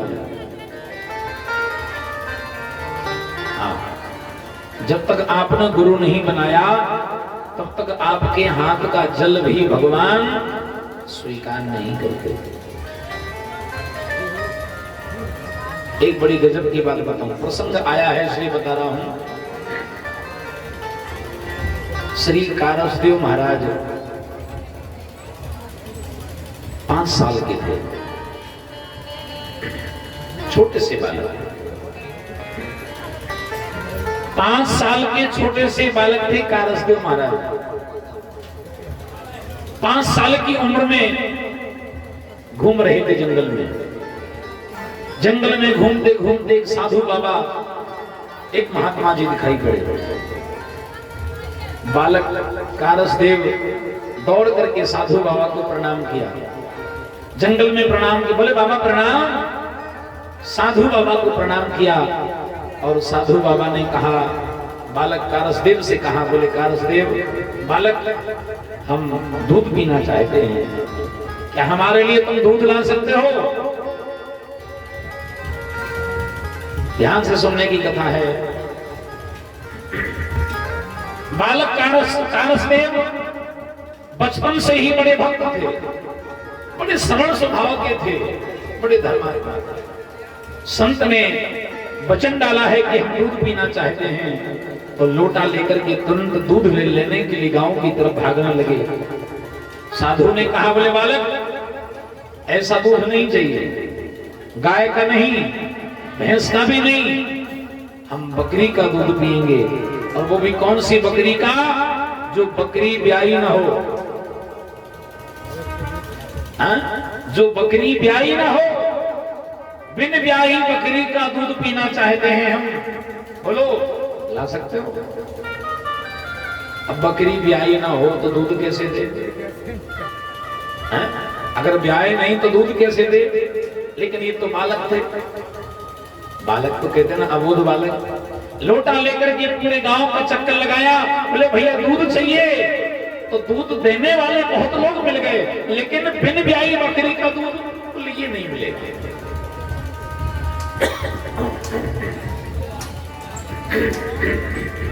बोले ये नहीं मिलेगा। जब किसी ने हाँ नहीं कहा देने के लिए, एक घर में बहुत सारी बकरियां बंधी हुई थी। कारसदेव जिद करने लगे, बोले नहीं भैया हमको दूध चाहिए, साधु बाबा को दूध देना है। तो एक बकरी चराने वाले ने कहा, बोले बालक तुम नहीं मानते हो तो एक काम करो, इतनी सारी बकरियां बंधी हैं, ये सब बिना ब्याही हैं, एक काम करो ये लोटा ले जाओ और तुम कोशिश करके देख लो, अगर निकल जाए तो निकाल लो, हमें क्या समस्या। बालक कारसदेव ने जाकर के बिन ब्याही बकरी के बगल में बैठ करके दूध निकालना शुरू किया और 2 मिनट में लोटा दूध से भर गया। 2 मिनट नहीं लगे और लोटा दूध से भर गया। और भरा हुआ लोटा लेकर के बालक कारसदेव जंगल में पहुंचे। बाबा लो, हम तुम्हारे लिए दूध ले आए। साधु बाबा बड़े आश्चर्य में, बिन ब्याही बकरी का दूध लेके आया है बालक। साधु ने पूछा, बोले बालक एक बात बताओ, तुम्हारे गुरु कौन है? तुम्हारा गुरु कौन है? कारसदेव ने कहा, बोले बाबा अभी तक तो हमने गुरु बनाया नहीं, हम तो बालक हैं, 5 साल के, अभी तक किसी को गुरु नहीं बनाया है। महाराज साधु बाबा ने कहा, रे राम तुम्हारा कोई गुरु नहीं? बोले नहीं।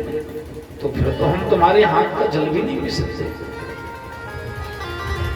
फिर तो हम तुम्हारे हाथ का जल भी नहीं पी सकते। तुम्हारा गुरु नहीं है तो बिना गुरु के तुम्हारा जीवन अशुद्ध है, तुम्हारा जीवन बेकार है, हम तुम्हारे हाथ का पानी नहीं पी सकते, दूध कैसे पिए? बालक कारसदेव बड़े बुद्धिमान, बड़े चतुर थे। हाथ जोड़ के लोटा नीचे रखा, बाबा आपसे बड़ा गुरु कौन मिलेगा? एक काम करो, आप पहले हमें गुरु मंत्र दे दो, बाद में हमारे हाथ का दूध पी लो। गुरु मंत्र के बाद ही आप हमारे हाथ का जल पिएंगे, तो पहले आप हमें गुरु मंत्र दे दो, आप हमारे गुरु बन जाओ, और हम अब बाद में हमारे हाथ का ये दूध आप ग्रहण करो।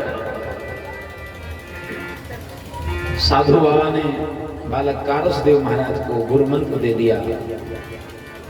और ये साधु कोई और नहीं है, ये साधु कौन है? स्वयं देवाधिदेव महादेव, स्वयं भगवान भोलेनाथ ही आज कारसदेव के गुरु बनने के लिए आए हैं। लेकिन परीक्षा ले रहे थे बालक कारसदेव की साधु बन करके, और स्वयं भगवान भोलेनाथ ने कारसदेव महाराज को गुरु मंत्र दे दिया, उनके गुरु बन गए। और लंबे समय तक कारसदेव महाराज अपने गुरु के साथ, शंकर जी के साथ वहां पर रहे।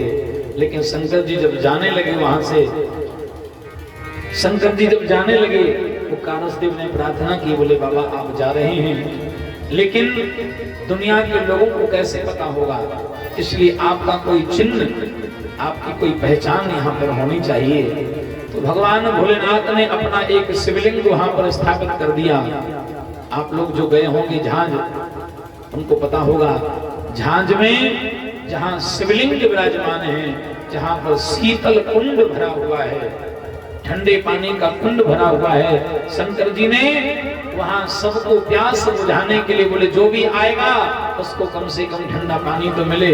तो शीतल कुंड की स्थापना की और एक शिवलिंग की स्थापना की। बोलो कारसदेव महाराज की, बोलो शंकर भगवान की। तो बिना गुरु के किसी का कल्याण संभव नहीं। लेकिन आजकल क्या होता है मालूम है, कोई काम धंधा नहीं मिला तो महाराज लाल पीले भगवा कपड़े पहने, लंबा सा तिलक लगाया, थैला टांगा कंधे पर, गुरु बनने चल दिए। गलियन गलियन गुरु फेरे। आज की समय की स्थिति बता रहा हूं आपको। गलियन गलियन गुरु फेरे, हमसे दीक्षा लो और स्वर्ग जाओ चाहे नरक जाओ, धोती रुपया दो।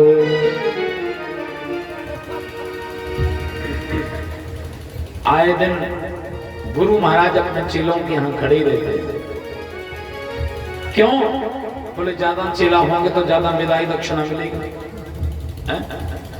गुरु पूर्णिमा पे ज्यादा सेवा पूजा होगी, ज्यादा विदाई दक्षिणा मिलेगी। और महाराज मैंने देखा कई गुरु लोग तो चेलों के दरवाजे पर खड़े ही रहते हैं, एक दो दिन में खड़े। क्यों? बोले चेला कुछ तो दे। और जब ऐसे गुरुओं से चेला परेशान हो जाते हैं तो क्या कहते हैं? बड़ो भलो गुरु मर गयो, चेलन पड़ गयो चैन, ये तो बार बार घर आव तो धोती रुपया ले।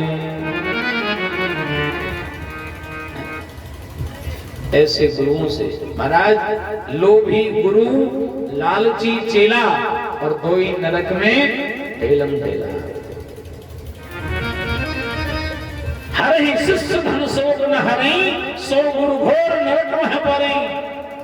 जो गुरु लोग अपने शिष्यों से पैसा लेते हैं, धन लेते हैं, विदाई दक्षिणा लेते हैं और बदले में अपने शिष्य का कुछ कल्याण भी नहीं कर सकते, वो ऐसे गुरु तो नरक में जाते ही हैं। साथ में उन चेलों को भी नरक का भागीदार होना पड़ता है, साथ में उन चेलों को भी नरक में जाना होता है। जोर से बोलना पड़ेगा, बोलो राधे राधे।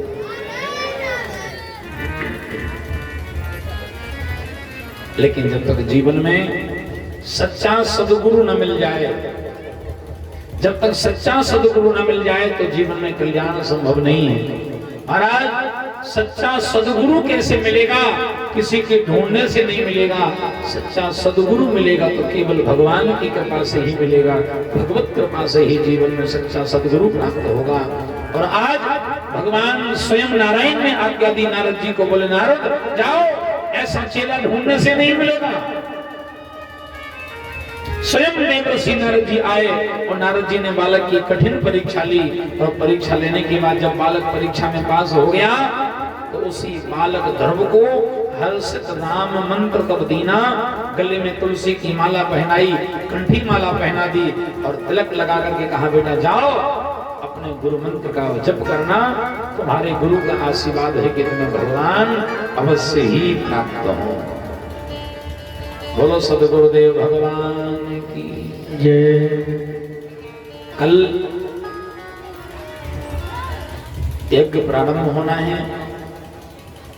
कल यज्ञ का जो समय है 12 बजे से होगा और भगवान को याद करता है। बालक के प्राण पुकार रहे, जगदीश हरे जगदीश हरे। बालक के प्राण पुकार रहे, जगदीश हरे जगदीश हरे।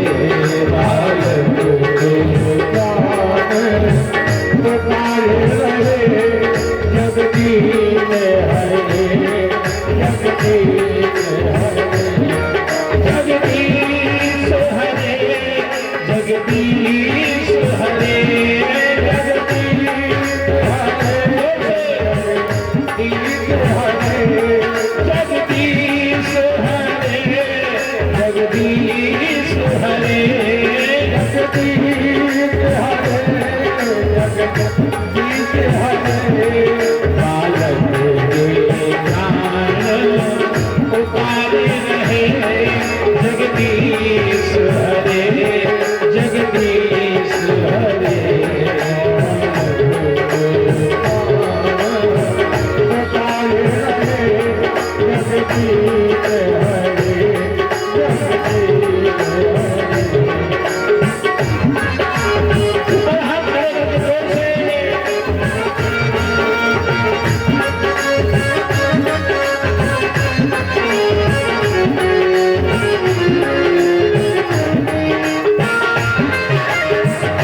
श्रीमन्नारायण नारायण नारायण श्रीमन्नारायण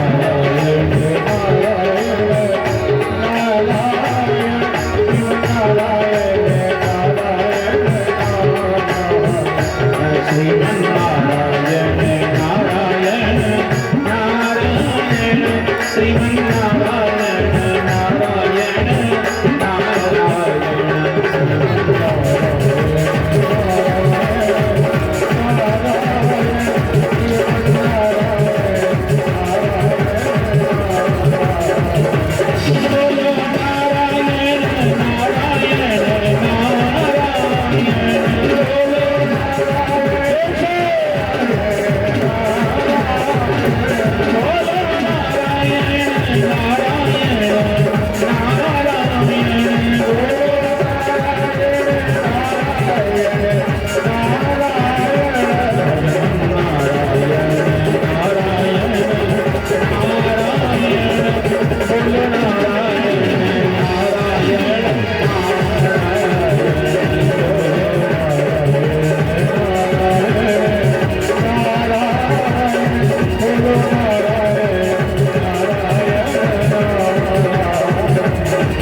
और 4.5 साल का बच्चा आया था जंगल में, केवल 5 महीने भजन किया, मात्र 5 महीने। और 5 महीने में जब भगवान नहीं आए, 5 महीने में जब भगवान नहीं आए ना, तो बालक ने क्या किया? अभी तक सूखे पत्ते खाता था, पानी पीता था, फिर सांस लेकर के केवल हवा पी करके रहता था। और आज एक पैर के बल पर खड़े होकर के दोनों हाथ ऊपर खड़े किए ऐसे, और एक पैर के बल पर खड़े होकर के उसने अपने प्राणों को ब्रह्मांड में चढ़ा दिया, सांस लेना ही बंद कर दिया। ध्रुव ने खींची प्राण वायु, तो वायु रुकी त्रिलोकों की, कोहराम पड़ा ब्रह्मांड हिला, दम घुटने लगी प्राणियों की। रखिए रखिए करुणा निधान। जब एक बालक ने सांस लेना बंद कर दिया तो तीनों लोगों में सबकी सांसें बंद हो गई। वायु का प्रभाव, हवा की गति ही बंद हो गई। और बिना हवा के कौन जीवित रह सकता है? महाराज, पेड़ पौधे मुरझाने लगे, जीव जंतु चक्कर खा करके जमीन में गिरने लगे, हाहाकार मच के पूरी दुनिया में तीनों लोग कांपने लगे। रखिए रखिए करुणा निधान, क्या सुनी अभी तक टेर नहीं, जो एक घड़ी की देर हुई, तो महाप्रलय में देर नहीं। प्रभु क्या कर रहे हैं? लक्ष्मी जी ने भगवान का हाथ पकड़ा, प्रभु जाओ ना, क्या कर रहे हो? अरे दुनिया खत्म हो जाएगी तभी जाओगे क्या? भगवान दौड़े हैं, तुरंत उठ करके बैकुंठ लोक से दौड़े हैं भगवान, लेकिन दौड़े दौड़े कहां जा रहे हैं? क्या भगवान ध्रुव जी को दर्शन देने जाने हैं? नहीं, भगवान ध्रुव जी को दर्शन देने नहीं जा रहे हैं, भगवान ध्रुव जी के दर्शन करने जा रहे हैं। ऐसे भक्तों के तो भगवान भी दर्शन करने जाया करते हैं। भगवान कहते हैं, बोले भक्त हमारे पग धरे, वहां धरूं मैं हाथ, सदा संग लागत फिरूं कबहु न छोड़ूं साथ। मैं अपने भक्त का कभी साथ नहीं छोड़ता। देखो एक बड़ी अच्छी बात मुझे याद आई है। एक बार हनुमान जी महाराज घूम रहे थे आकाश में, वीर बजरंगबली जय जय श्री राम बोलते और आकाश में घूम रहे थे। सामने से बीना करताल लिए देव ऋषि नारद नारायण नारायण नारायण तुरंत आ गए। अब नारद जी को थोड़ा घमंड, नारद जी को घमंड था कि हमसे बड़ा भगत कोई है। हम तो 24 ही घंटे नारायण नारायण नारायण नारायण करते, हमसे बड़ा कोई भक्त है। और घमंड में आदमी पागल हो जाता है। नारद जी भी थोड़े घमंड में महाराज बड़े फूल ले रहे। हनुमान जी के सामने है, हनुमान इधर आओ, जानते नहीं हो हमसे बड़ा भगत है कोई दुनिया में? तुम बड़े भगत बने फिरते हो, जानते नहीं मैं भगवान का दुनिया का सबसे बड़ा भगत हूं। अब हनुमान जी बोले बाबा भक्त तो भक्त होता है, भक्त में क्या छोटा बड़ा? अरे भक्त तो भक्त है, क्या छोटा बड़ा? लेकिन हाँ अगर आपको पता लगाना है कि कौन भगवान का बड़ा भक्त है और कौन छोटा है तो तुम सीधे भगवान के पास चले जाओ। भगवान के पास एक कागज है, उस कागज में दुनिया भर के भक्तों के नाम लिखे हैं। आप भगवान से जाके पूछ लेना, वो आपको बता देंगे। और उस कागज में जिसका नाम ऊपर होगा वो बड़ा भक्त है, जिसका नाम नीचे होगा वो छोटा भक्त है। तुम चले जाओ।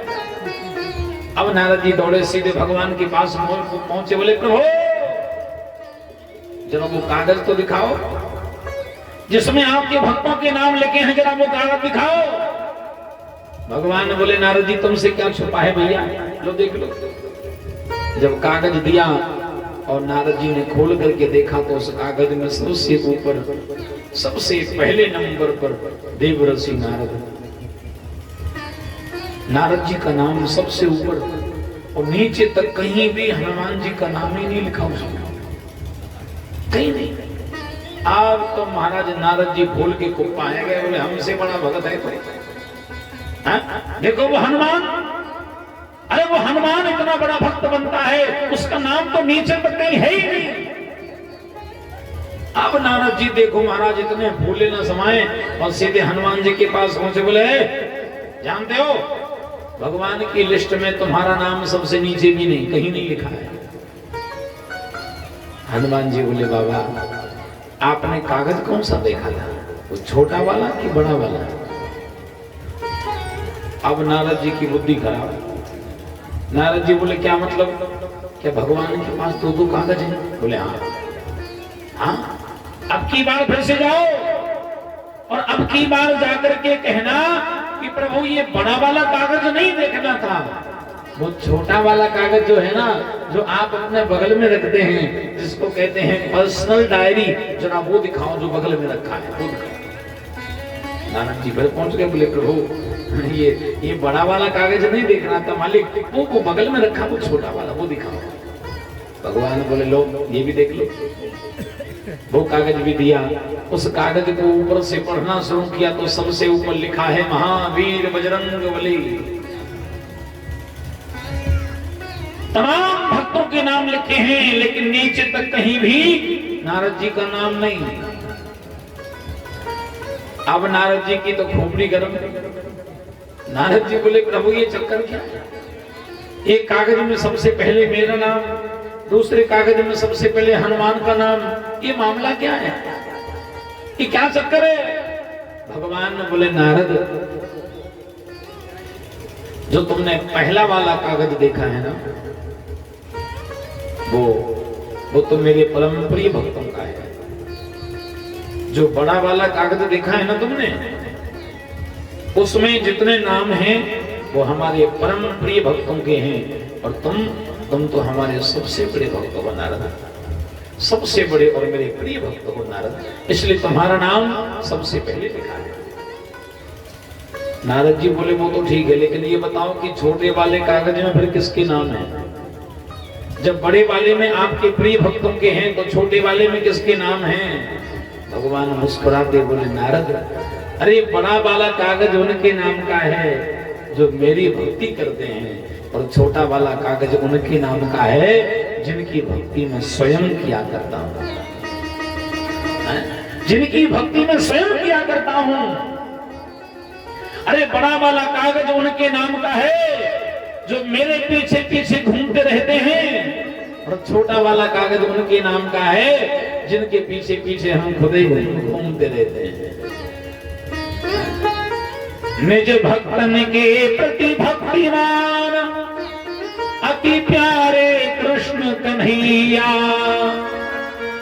नित संग संग ही डोले जैसे बछड़ा के संग गैया, नित संग संग ही डोले जैसे बछड़ा के संग गैया। महाराज तो ध्रुव जी महाराज कौन से भक्त हैं? जिनके पीछे पीछे भगवान घूमते हैं। एक वो भक्त हैं जो भगवान के मंदिर में जाते हैं, और एक वो भक्त हैं जिनके पीछे, जिनके घर पर भगवान चल करके खुद उनके दरवाजे पर आते हैं। महाराज ध्रुव जी महाराज कौन से भक्त हैं? जिनके दर्शन करने के लिए भगवान खुद आए। भगवान जैसे आए और भगवान ने आकर के आवाज लगाई, बेटा आंखें खोलो, मैं आ गया। जैसे ही भगवान शंकर चक्र गदा पद्म लेकर के प्रभु नारायण प्रकट हुए, उसी समय वह बालक ध्रुव ने दौड़ करके भगवान के चरणों में प्रणाम किया। बोलो भक्तवत्सल भगवान की जय हो, बोलो नारायण भगवान की जय हो, बोलो भक्त और भगवान की जय हो। योऽन्तः प्रविश्यमम्बा चमिमां प्रसुप्तां संजीवयतु किल सत्मधरा स्वधाम्, अन्यासहस्रचरण श्रवणत्वगादीन् प्राणान् नमो भगवते पुरुषाय तुभ्यम्। सो जानहि तिह देहु जनाई, जानत तुम्हि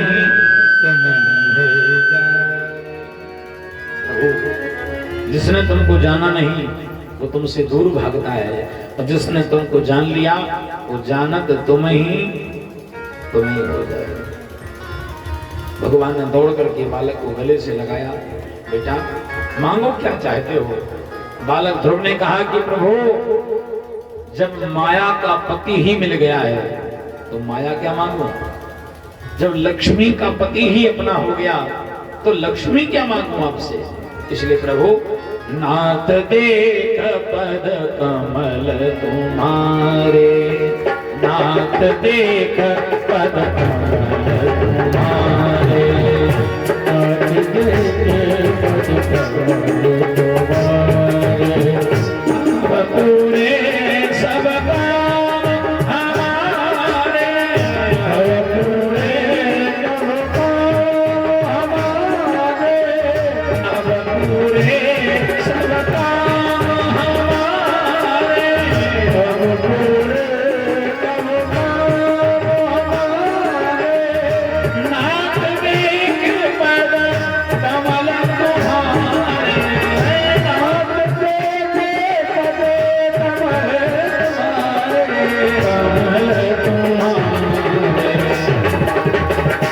अब पूरे सब अब पूरे सब नाथ देख पद कमल तुम्हारे, नाथ देख पद, नाथ देख पद, नाथ देख पद, नाथ देख पद कमल तुम्हारे, नाथ देख पद कमल तुम्हारे, नाथ देख पद कमल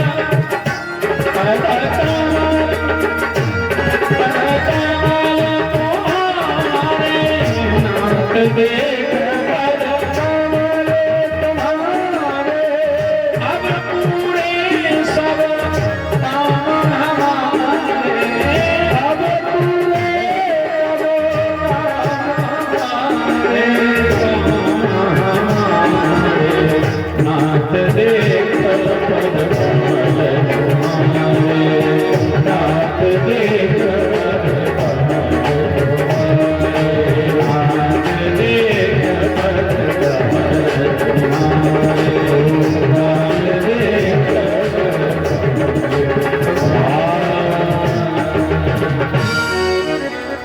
अब पूरे सब काम हमारे। जब जगत का मालिक ही अपना हो गया तो क्या मांगू? जब लक्ष्मी का पति ही अपना हो गया तो लक्ष्मी क्या मांगू? प्रभु कुछ नहीं चाहता हूं, आपके दर्शन हो गए बस। भगवान ने कहा बेटा तुम जब आए थे जंगल में तुम्हारे मन में राजा बनने की कामना थी, तो राजा बनने का वरदान तो हम तुम्हें देते ही हैं ध्रुव, लेकिन आज हम तुझे वो वरदान देते हैं बेटा जो ब्रह्मा को भी नहीं मिला। ब्रह्मा भी अमर नहीं है, लेकिन हम तुझे अजर अमरता का वरदान देते हैं। जब तक ये दुनिया रहेगी, जब तक ये पृथ्वी आकाश ये सृष्टि रहेगी, तब तक ध्रुव तुम अमर रहोगे। बोलो ध्रुव जी महाराज की। और ध्रुव जी महाराज आज भी अमर हैं, जो हम सबको ध्रुव तारे के रूप में दर्शन दिया करते हैं। महाराज जहां पर कृपा राम की होई, ता पर कृपा करे ही सब कोई। और राम भेद ही दाहिने तो सभी दाहिने ता। जब भगवान मिल गए तो माता पिता भी रथ लेकर के आए हैं अपने बेटे को राजा बनाने के लिए। बालक रथ में बैठकर के सबसे पहले जब अपने गांव में अपने घर पहुंचा तो बालक ने सबसे पहले उतर करके रथ में से अपनी छोटी वाली माता, अपनी सौतेली माता को सबसे पहले प्रणाम किया। कहा मां अगर तू न होती तो आज भगवान न मिल जाते। मेरे भाई दुनिया में जो कुछ भी होता है ना वो अच्छे के लिए ही होता है। दुनिया की हर बुराई में कोई ना कोई अच्छाई अवश्य ही छुपी हुई होती है। प्रेम से बोलो राधे राधे।